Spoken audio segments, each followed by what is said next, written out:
Well, shall we have at it? I guess so. Ladies and gentlemen, this is Walter Woodward, the state historian. He is based in Yukon, but is local to Columbia. And we're very privileged to have him here to talk about a period of time that we should touch on more often, especially since it's the 325th of Windham this May. It is a lecture about the 17th century, and I'll let Walter take the lead here now. Thanks. There is actually, I think anyway, an important connection between this talk and the world we live in today. Right now, what are they talking about in the news? They're talking about fake news. They're talking about what can you believe, what can't you believe, who's telling the truth, who's not telling the truth. And because I think a whole lot of us aren't really sure what we can believe, there's kind of an undercurrent of anxiety about what's going to happen. Well, it's not new, but when people write the history books, they often forget how much people worry along the way about things that don't happen. So what I want to talk about, I've called the talk "The Cost of Battles Not Fought: Rumors and War in Early New England."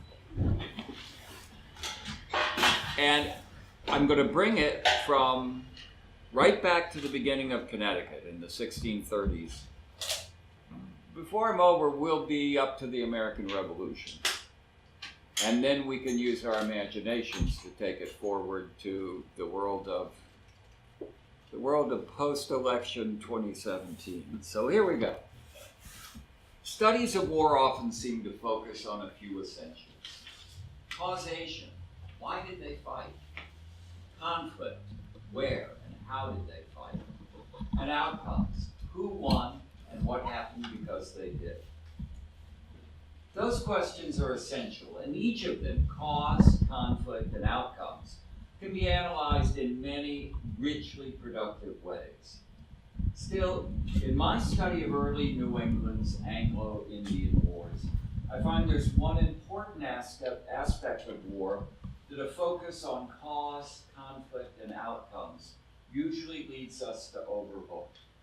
And that's the tremendous toll that a war footing takes on those who never actually or only rarely experience any part of the actual fighting.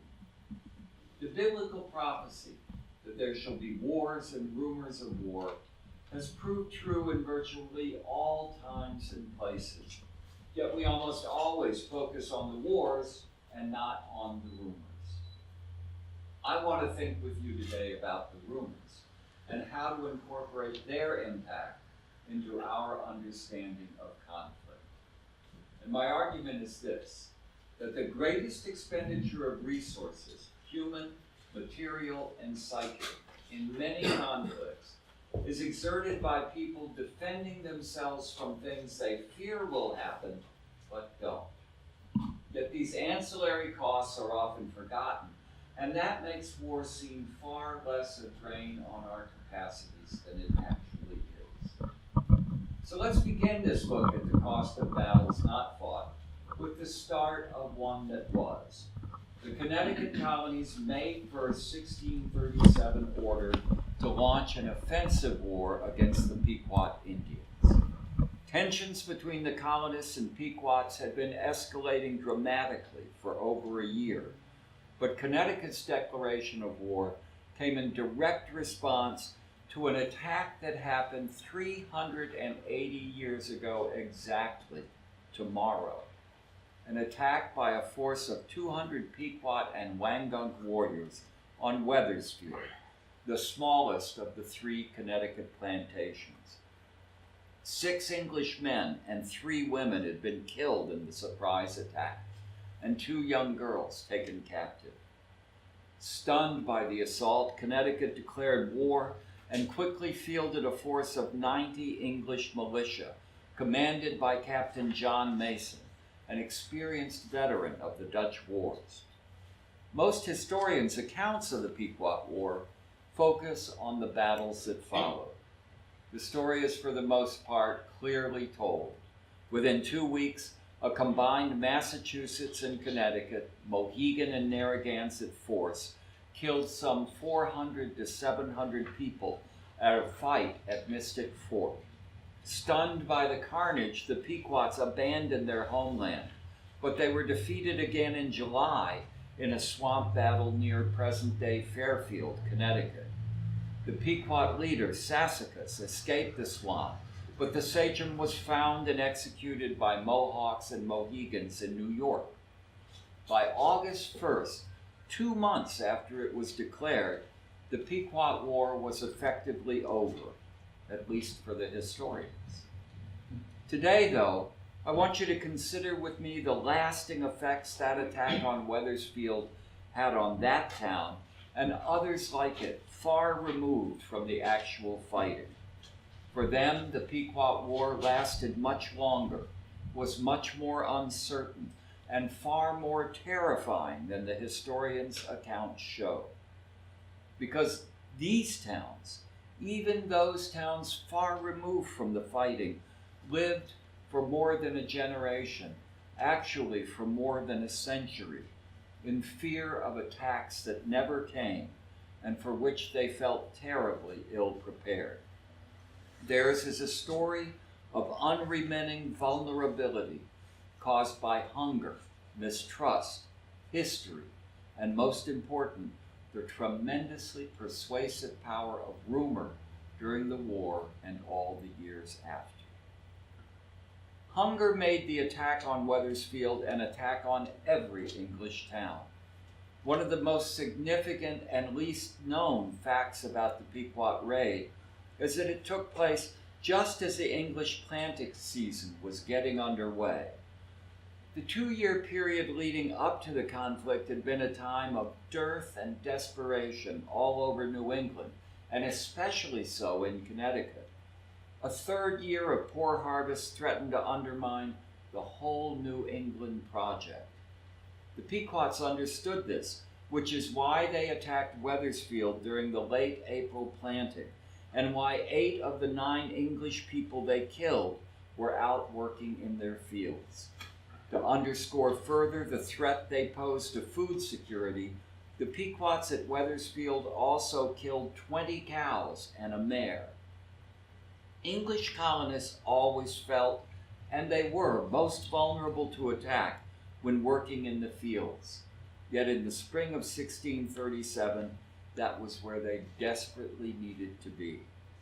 That reality gave news of the Wethersfield attack a special psychological force all over New England, one with lasting effects.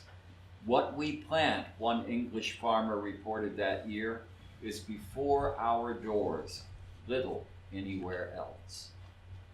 Another reason the Wethersfield attack so quickly generalized to fear of attack in many places is that the English everywhere simply didn't know which Indians, if any, they could trust, and vice versa. Anglo-Indian alliances were confusing, they were fluid, and they were tenuous for all parties, subject to unilateral revision or termination, and based on agreements subject to conflicting interpretations. This made the stability of any Anglo-Indian alliance a source of anxiety, and the Wethersfield attack, which was made by a Pequot force allied with a local band that had been previously trusted by the English, underscored their fragility. The tenuous nature of alliances fed a historic specter too, one that gave the report of any Indian attack powerful area-wide significance. That historical specter was the 1622 attack of the Powhatan Confederation on English settlements up and down the James River of Virginia, a coordinated series of surprise attacks that had left 1/4 of that colony's population dead in a single morning. That event was seared into the consciousness of every New England settler, and nothing in the New World was as much feared as a pan-Indian alliance of all the tribes working together. Any Indian attack was seen as a potential sign of coordinated multi-tribal assaults to come. For all those reasons, news of the Wethersfield attack spread fear like wildfire among the English, and as it spread, it generated additional, even more fearful rumors. In Boston, word of the raid was augmented by another report, subsequently proved false, that 60 English men had been killed in an Indian attack on Springfield. After a subsequent rumor surfaced that the Narragansetts, southern New England's largest indigenous group, were being courted by the Pequots to join an anti-English confederation, fear gripped Massachusetts as firmly as it held Connecticut. Towns were put on the highest alert. The Massachusetts Governor's Council ordered that none should go to work nor travel, no, not so much as to church, without arms. A corps of guard of 14 or 15 soldiers was appointed to watch every night in every town, and sentinels were set in convenient places about the plantations. Plymouth ordered a guard of 12 musketeers to accompany and protect the governor. Massachusetts and Plymouth joined Connecticut's river towns, waiting anxiously for attacks that never came. These fears of attacks were reinforced and amplified by the rumors that flew like projectiles across New England that year and for many, many years thereafter. The social psychologist Robert H. Knapp, who was in charge of rumor control for the Massachusetts Committee of Safety during World War II, theorized the influence of rumors in that war in ways that are useful when analyzing the effects during the colonial period. War conditions are especially productive of rumors, Knapp argued, because military secrecy makes reliable information intensely important and extraordinarily scarce. Rumors fill war's information gaps, even as they give voice to the emotional insecurities or the aggressive feelings of the rumor spreaders. Rumored information beats no information at all, and most rumors, though spread by word of mouth, are imbued with special features such as attribution to a high-ranking source that make them seem credible. At the same time, they also clearly reflect and reinforce the anxiety, the aggressive feelings, or the wishful thinking of the rumor spreaders. Some rumors are primarily informational. Some are primarily expressive of feelings. Most, though succinct enough to travel by word of mouth, contain both information and an emotionally charged interpretive slant. Knapp posited the usefulness in particular of three types of rumors: anxiety or fear-inducing rumors, pipe dream or wishful thinking rumors, and wedge driving or aggression rumors that express latent hostility and cause disunity. All three forms of rumor figured prominently in the whirlwind of misinformation that accompanied the Pequot War, and none of the war's victors, Connecticut, Massachusetts, the Narragansetts, or the Mohegans, were immune from rumor mongering.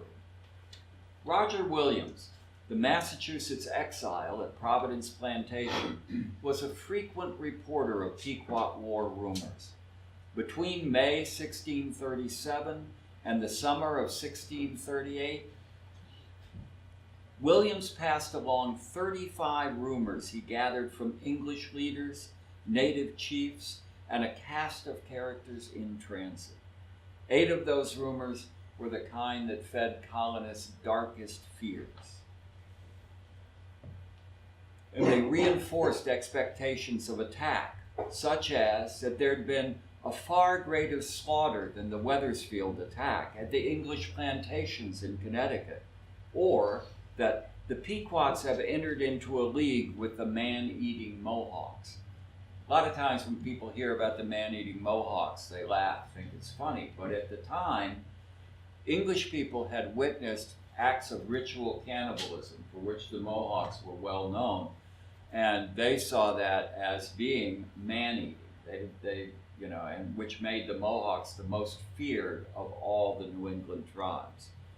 Considering that Williams was only one among literally thousands of conduits for rumors, the climate of fear throughout New England created by these rumors was intense, and the resources expended in responding to fears of possible attack extremely costly in both material expense and diverted agricultural labor. Knapp found that fear-inducing rumors are the most powerful of all rumor types. When you think about it, it makes sense because of the danger that's involved if you ignore them. You know, if that rumor's true and you are in danger and you don't respond, which happened in Schenectady in the 1680s, the whole town was wiped out because people laughed at a rumor that there was going to be an Indian attack. In the climate of continuous fear rumors that swept New England in 1637 and 38, colonial towns and Indian villages, too, had no choice but to remain on extreme alert. Williams was aware of the value of rumors as propaganda, and at least on 2 occasions, he deployed rumor to serve English goals. In one instance, he deliberately passed along a fear rumor that the Mohawks and Pequots had slain many natives at Connecticut. He sent it to Massachusetts Governor Winthrop, not because he believed it. He actually knew that it wasn't true. But he also knew that Winthrop could use a piece of information like that to mobilize those citizens in Boston who thought, well, this is something we don't have to worry about. On another occasion, Williams simply made up a rumor. He manufactured a wishful thinking rumor. He said that the English forces had returned to Connecticut for provisions to calm Narragansett fears that the Indians had been defeated. They didn't see them, so they thought they'd been defeated. Now, if the widespread presence of fear rumors helps to explain the prolonged war footing of the colonists during the Pequot War, the even more numerous and persistent wedge-driving rumors help explain the chronic state of military mobilization that characterized the years after the war. Wedge-driving or aggression rumors divide groups by calling into question the loyalty of allies. Their essential motivation, according to Knapp, is aggression against or hatred of the groups targeted by the rumor. Roger Williams passed along wedge-driving rumors twice as often as fear rumors.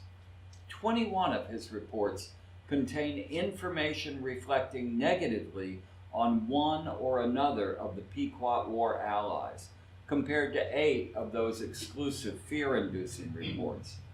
This very high and disproportionate number of wedge-driving rumors in Williams' reports shows just how much the allies in the Pequot War deeply and seriously mistrusted each other. Conditions specific to the Pequot War made it particularly fertile ground for the fabrication of wedge-driving rumors. Though the English in victory made it a policy to capture and execute any Pequot Indian who had fought in the war, they found it nearly impossible to do so. Blood bonds linked many Pequots to other regional tribes, so it wasn't unusual for a Pequot fighter after the war to seek temporary shelter with family members from another band, to blend in with that band to avoid English detection. In this fluid environment, it wasn't easy for the English to determine where the enemy was, or at times even who was an enemy. Native groups used this English confusion to undermine tribes with whom they were in conflict by suggesting that those tribes, even when they claimed to be English allies, were actually aiding and abetting the Pequots by offering them shelter and concealing their identities. Williams reported 16 wedge-driving rumors, asserting that various tribes were secretly giving sanctuary to the Pequots. The largest number of these aggression rumors were lodged by Narragansetts against the Mohegans and their sachem Uncas. Although the Narragansetts and the Mohegans had joined together as allies to defeat the Pequots, in fact, in that engraving of the Mystic Fort fight, you may have noticed that there are Indians in the outside ring. Those were Narragansetts and Mohegans fighting together to kill any Pequots who tried to escape from the fort. But though they joined together as allies in fighting against the Pequots, once the Pequots were brought down, they competed fiercely to assume the Pequots' former regional dominance. Similarly, Connecticut and Massachusetts had allied against the Pequot, but like the Narragansetts and Mohegans, they too competed fiercely for control over the former Pequot lands. In this four-way power play, each party recognized that it was important to have close relations with a cross-cultural partner. Indians wanted an English ally and vice versa. And they used wedge-driving rumors to support those efforts. The Narragansetts sought to advance their status with Massachusetts through wedge-driving rumors intended to undermine the perceived loyalty and trustworthiness of the Mohegans and their leader Uncas. Such rumors claimed that Uncas was offering protection to 300 Pequots and their allies, or that Uncas himself had taken part in killing the English at Saybrook. Several of the aggression rumors cast doubt on Connecticut's actions, as well as those of the Mohegans.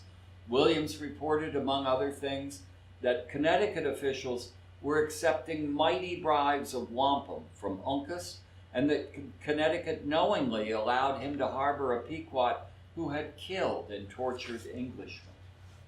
While Williams and the Narragansetts were spreading negative rumors against Uncas and the Mohegans, Connecticut and the Mohegans were spreading the same kind of rumors against the Narragansetts.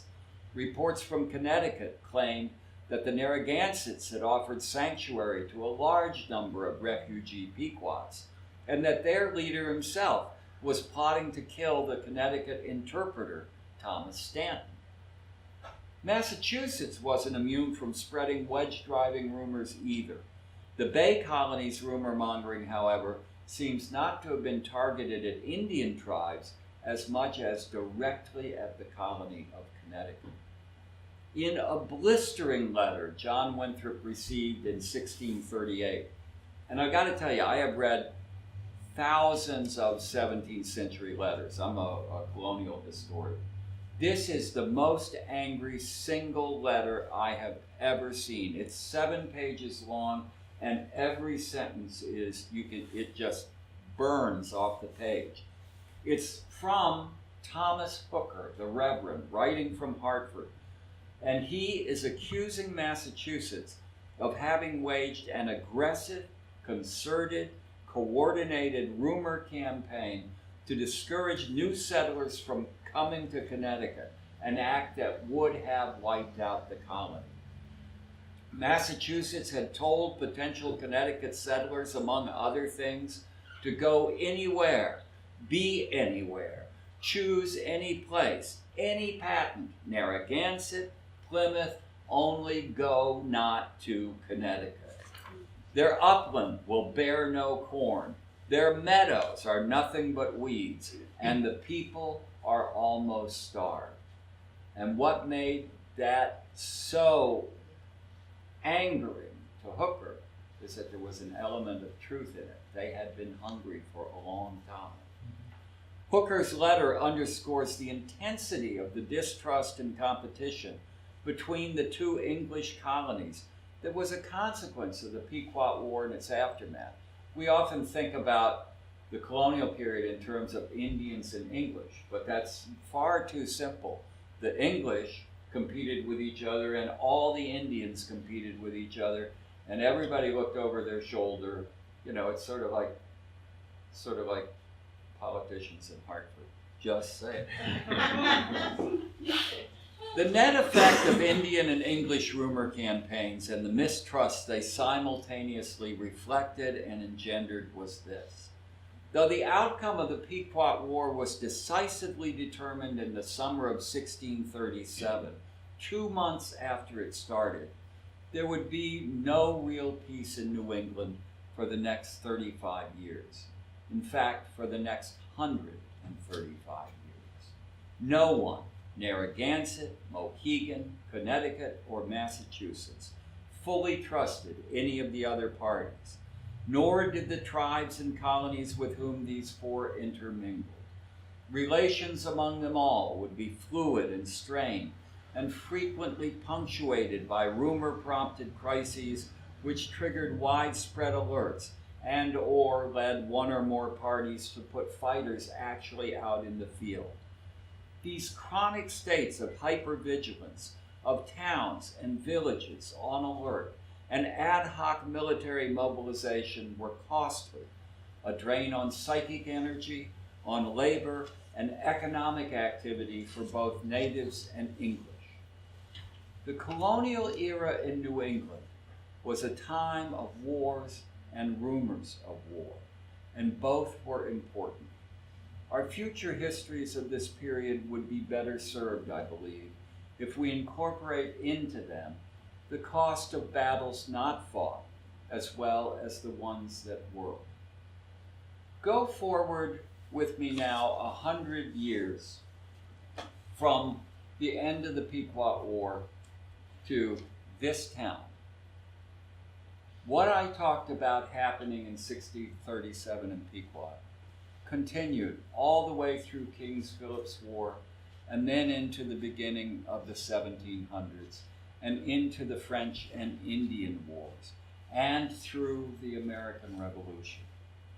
In 1725, the militia of Columbia, town south of here, was mobilized for 2 months to patrol the frontier of Coventry because they feared that there would be an invasion of French and Indians, both local tribes and from the north.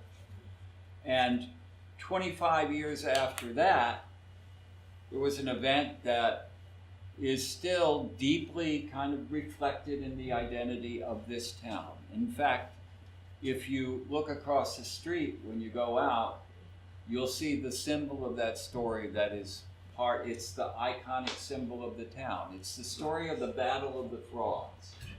And I went back before I came over today, and I got an account of the Battle of the Frogs that is taken from primary sources. And I thought I'd bring it along and read it with you. So you could think about with me about how much rumor and different kinds of rumors played a part in this story. So this is, I'll read you the sources this came from. It's a synthesis based on 3 histories of the frog fight. And it tells the story of the Battle of the Frogs. This one was put together sometime, I think, in the 1920s or 30s from those old sources. But it goes like this. With a population of about 1,000 inhabitants, Windham was one of the leading towns of the day. The times were hard, though. A disease had recently struck the town, and the French and Indians were a constant threat. So it's 1754, the first year of the French and Indian War. Nobody knows where the Indians or the French are. So you're living in a state of high rumor and underlying anxiety. And the people in the town are sick. Could be a sign from God, could be a sign of biological warfare. Rumors of massacres and atrocities ran rampant, while many of the men were away fighting the French or with Israel Putnam fighting Indians. Windhamites often thought about the possibility of an attack. You bet they did. So it's no surprise that on a hot, dark June night in 1754, they thought their worst suspicions had come true. What they expected, the rumors, and what actually did happen, however, are 2 different things. Now, Here's the story of how this happened. A black servant of Parson White's, probably a slave, his name was Pomp. He was returning home around midnight after seeing a lady friend at a nearby farmhouse. As he walked down the dark road, he neared the Windham Green. It was there he began to hear a strange and terrifying sound echoing through the night air. The noise seemed to come from everywhere at once.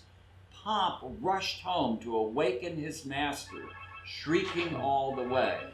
So someone is terrified, and they think, well, they don't know what's happening, but they're scared. So he runs to the local minister, an authoritative source, someone whose information can be relied on.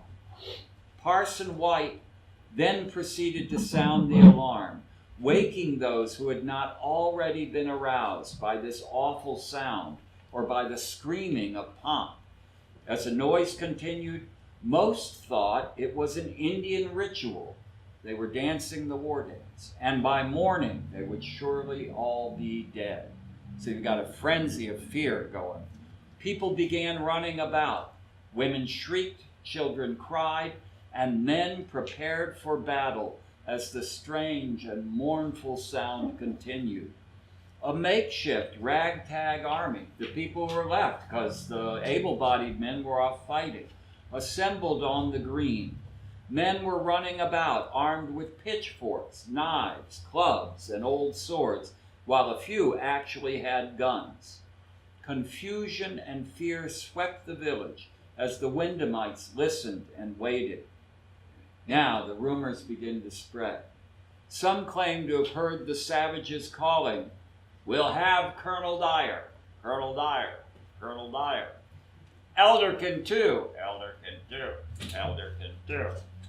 Well, both Elderkin and Dyer were prominent lawyers in Windham who had recently planned a colonization project in the Susquehanna Valley of Pennsylvania, which would greatly irritate the Indians.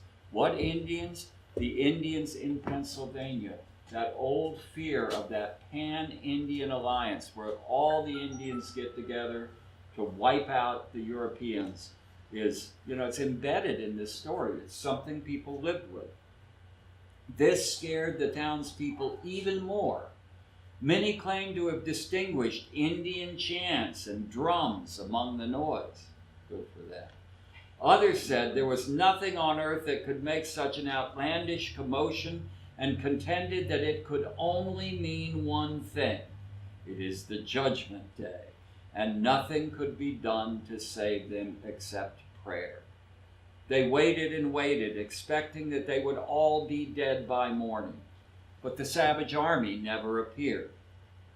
Colonel Dyer, the town's leaders, Colonel Elderkin, and a Mr. Gray then rode their horses up Mullen Hill toward the strange sound to determine just what it was.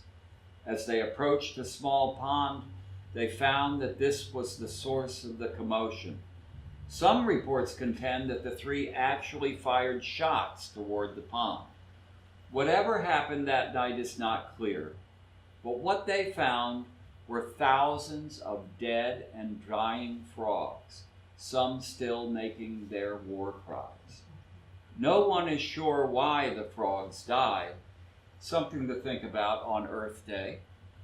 The theory held at the time was that they died fighting each other, possibly for the small amount of water in the lowered pond.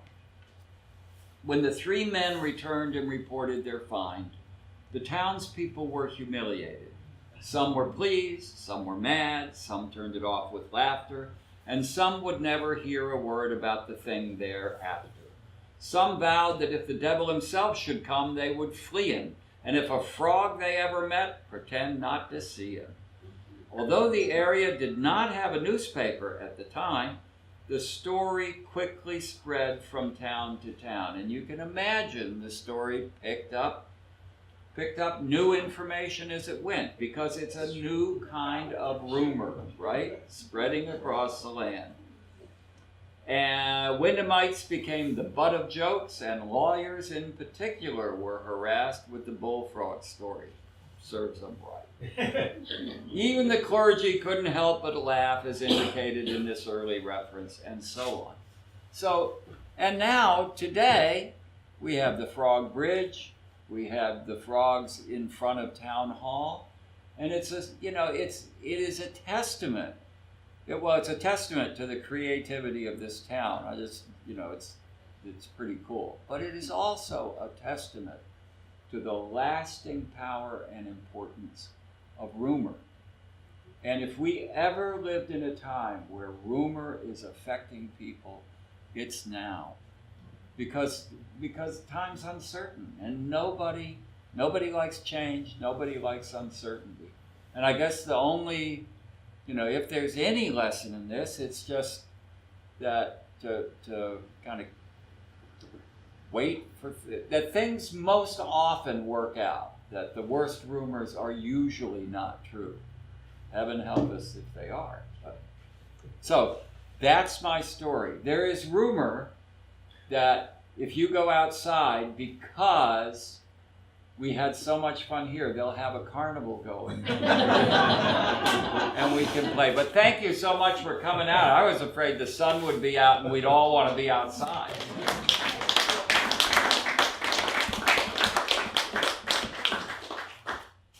If you have any questions, I'm happy to make stuff up. I wanted to ask a question about Roger Williams. What was his position and what was his motivation for spreading rumors at that level? Roger Williams he had been exiled from Massachusetts, not because he was a radical, but he thought that the Puritans hadn't gone far enough. He was one of these people who was so conservative, he became liberal. And there were people in Massachusetts, including Governor Winthrop, who kept in touch with him. And even though he'd been exiled, there were some basic fault lines in early New England. One is that Europeans stuck together when they were facing an Indian war. And they were Christians and they were Europeans, and so they were automatically better people. It's the way they thought. So Williams was a great supporter of the Narragansetts. So he tended to pass along things that favored the Narragansett cause. But he was enough of an honest broker, pretty much, that he passed along the other ones too. He wanted the Narragansetts to be the leading tribe in New England. The way alliances worked out after the war, at least for a while, is Massachusetts and the Narragansetts became allies, and Connecticut and the Mohegans became allies. Didn't last too long. So Williams is trying to protect the English. He's trying to give them enough information to not be surprised. And to the degree that he can, he's trying to make the Narragansetts look better than their competitors. It's a good question. Yes. One little addition that I had read of the frog story, the representative from Willimantic was in Hartford, and when he went to leave the legislature and go home, there was a dead frog tied to his saddle. Gotta love it. True or not, that's awesome. That's fun. So, well, thanks so much. I've exhausted everything I know. One more comment. In later wars and conflicts between English and Scots, English and Indians, and so forth, it's harder the farther back you go to get the version from both sides, as we try to do today, to see what the other, the history written by one country who was in the same battle was not the same as the one, particularly the one that won. It's true. Well, the victors write the history, they say, but there, and that's, one of the great changes in history in my lifetime has been this intense effort to recapture the stories of people whose stories were swept under the rug. The Indians, blacks, women. And it's been considering that the people who kept evidence only wanted to keep the evidence of, the privileged groups. It's been remarkably successful. It's led to a sort of counter tendency to over dramatize, I think, the plight of all of these previously rejected groups. And I think over the next generation or two, things will balance out again. Your narrating style is great. Oh, thank you. I understand everything very well. You use a good pace. Oh, that's really nice. Thank you. Well, I try to work at it. I'm going to go home and tell my wife that. Honey, you must listen to what I say. My narrating style is great. That works in my house. I have a question. Yes. And I hope I'm not going way far afield.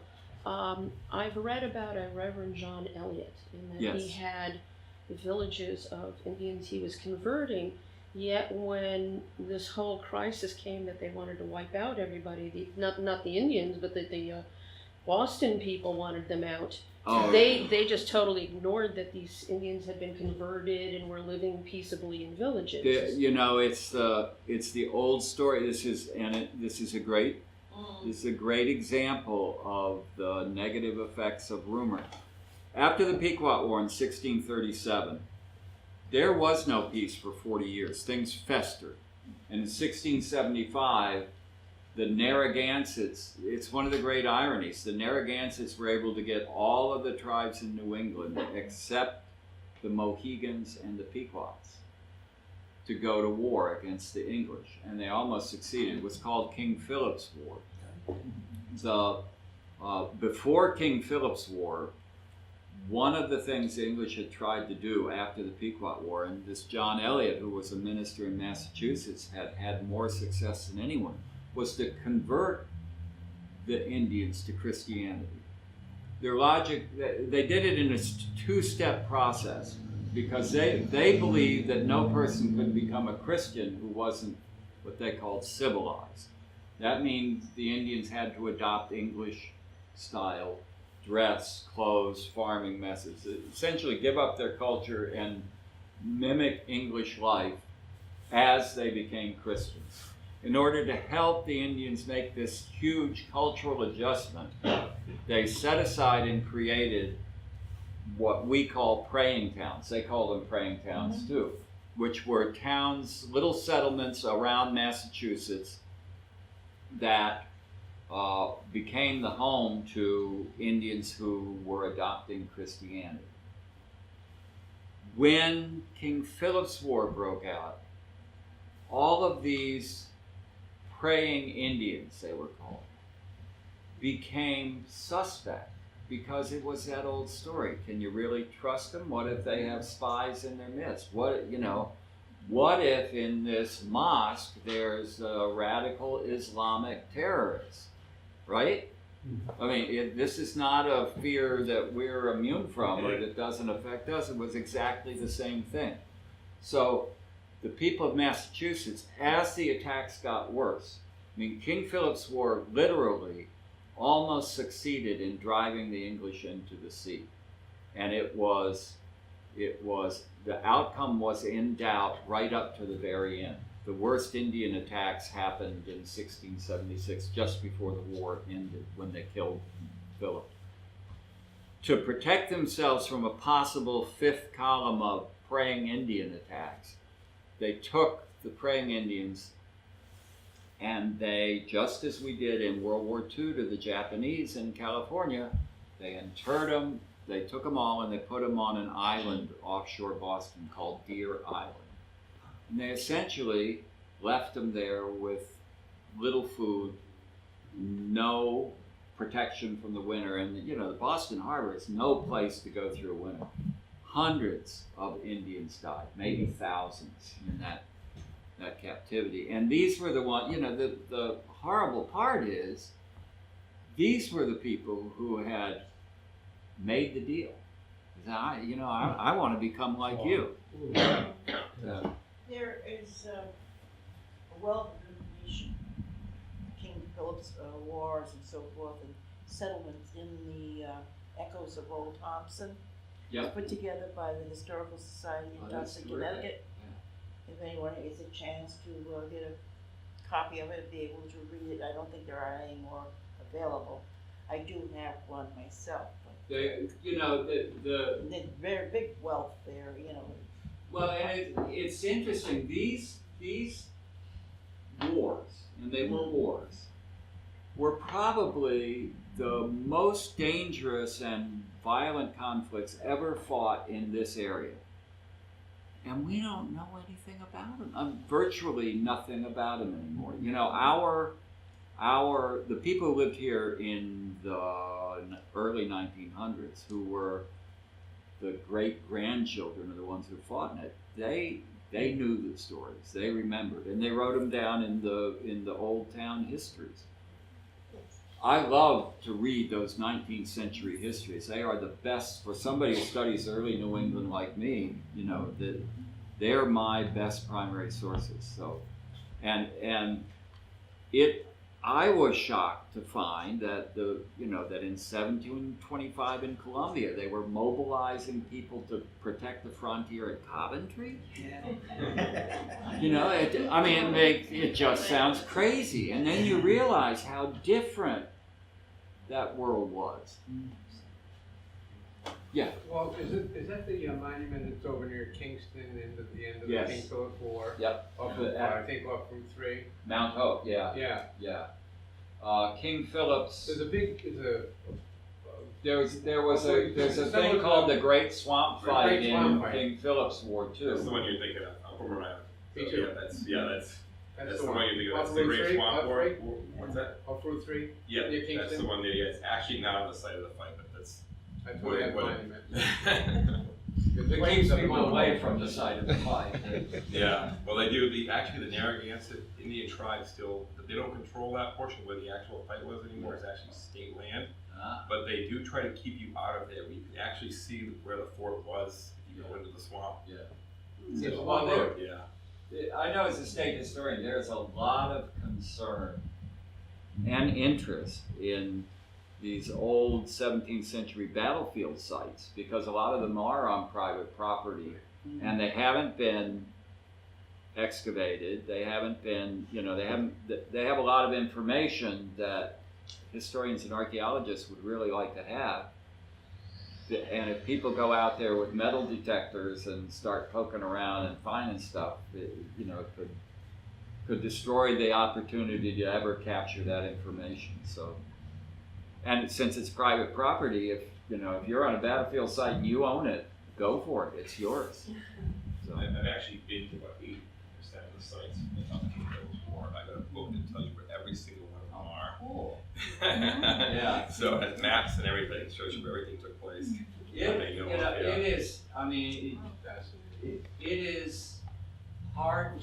We think of the story of the English and the Indians as being the story of a unified group of English who come and they dominate a weak group of Indians and drive them to extermination. And that's, the long trajectory of the story, that's what happens. But in that first 100 years, the Indians were just as strong, just as powerful, and the English people didn't know how to live in the woods. They weren't trained in this. They even write about themselves as living on islands surrounded by a dangerous ocean of places they don't understand that are controlled by enemies. And that's the way to think about even Connecticut in this early period. Little outposts of people feeling like they're living in forts surrounded by potential trouble. Yes? When I was reading some of Roger Williams' writing, he mentioned paying Native Americans the Narragansetts to catch wolves and cut their heads off, and he would send them to Massachusetts because Massachusetts would pay a bounty. And did they It was big for cutting they did that for capturing certain other groups of Native Americans. Oh, they did. as well. So They that was- they paid a bounty after the Pequot War. They paid a bounty for the head of any Pequot soldier or Pequot fighter. So, and it didn't matter who got him. If you were an Indian, you brought a head in, we'll pay you. The first map of Hartford, there's a field out by Dutch Point, which is where the Dutch built their trading vessel. And it's written on the map, Pequot Head. And that's where they would take these heads of Pequot warriors when they got them, put them on a pole and stick them in the ground so you could see them. It was a different time. When King Philip's War broke out, when the Indians attacked up by Northampton, Massachusetts, up by Northfield, they killed a bunch of English people, and they took their heads and put them on poles and lined them along the roadside. So it's a, really, what's, you look at ISIS and you look at the sort of the state of conditions there, it resonates really powerfully with what it was like to live here. Religious fundamentalists, lots of violence, and incredible intimidation through violence. Well, in England, they took heads and put them on post as well. So it's But just a different time. I often think yeah. that when you lived in a household where you had to slaughter your own pigs and chickens, it really took something to shock you. So, Yeah. just executing somebody was nothing. But boy, if you cut off their head and put it on a post, now you're making a statement. We just, we think beef grows in packages. We don't show that in a lot of the Yeah. romanticized No, we movies don't. of history. Is Catherine Black here today? No, she's not. That's my wife. Yeah, she's not here. Oh, I wanted to compliment her on Okay, the I'll let her volume know. one, If my daughter's issue sick, one. she wouldn't sit through this, so. Okay, this is super looking Great. newsletter. I'll let her know. I'm very pleased. It is very well done. Did she do the computer work herself? And Yep, everything. great. Great job. I'm a commercial artist myself. Okay. Well, thanks again for coming. Thank you. Thank you. I know we're